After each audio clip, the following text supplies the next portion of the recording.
Well, we can ask ourselves what the purpose of an educational system is. And of course, there are sharp differences on this matter.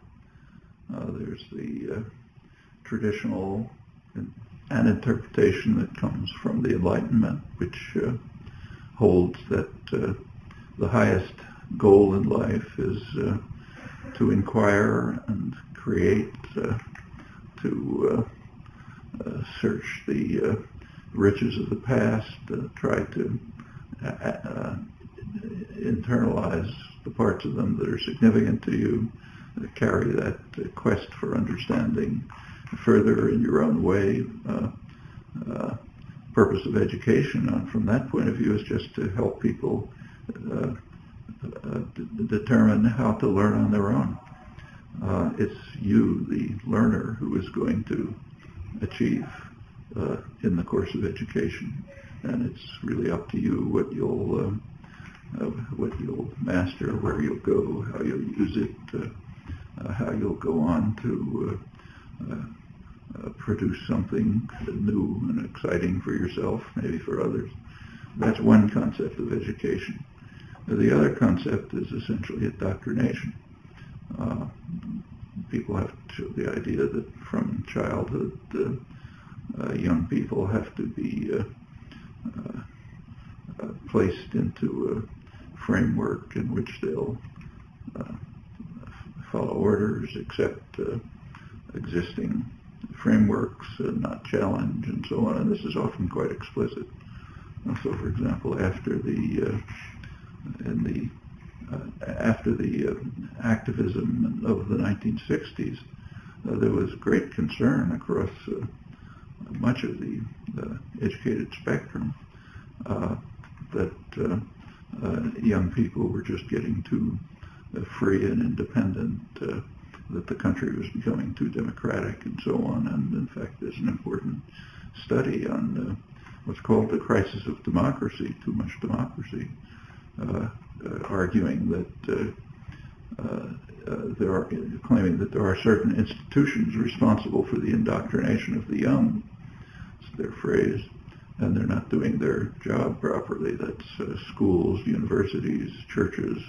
We have to change them so that they carry out the job of indoctrination and control more effectively. That's actually coming from the liberal internationalist end of the spectrum the spectrum of educated opinion.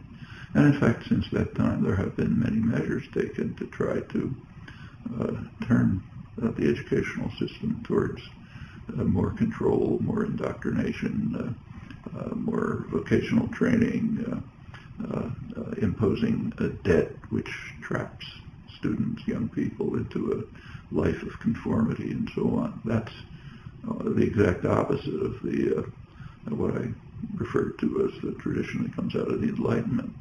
And there's a constant struggle between those. In the colleges, in the schools, do you train for passing tests, or do you train for creative inquiry, pursuing interests that are aroused by material that's presented and that you want to pursue either on your own or in cooperation with others? And this goes all the way through up to graduate school and research. Just two different ways of looking at the world. When you get to say a research institution like the one we're now in, at the graduate level, it essentially follows the Enlightenment tradition. In fact, science couldn't progress unless it was based on inculcation of the urge to challenge, to question doctrine, question authority, search for alternatives, use your imagination, act freely under your own impulses. Cooperative work with others is constant, as you can see just by walking down the halls. That's, in my view, what an educational system should be like down to kindergarten.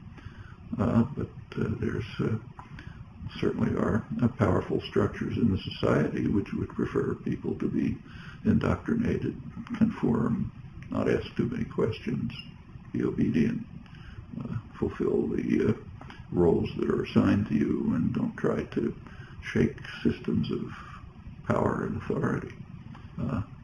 Those are choices we have to make, either as people, wherever we stand in the educational system, as students, as teachers, as people on the outside trying to help shape it in the directions in which we think it ought to go.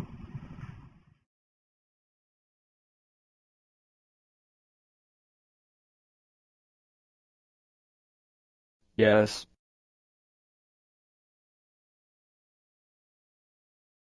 I want my money back.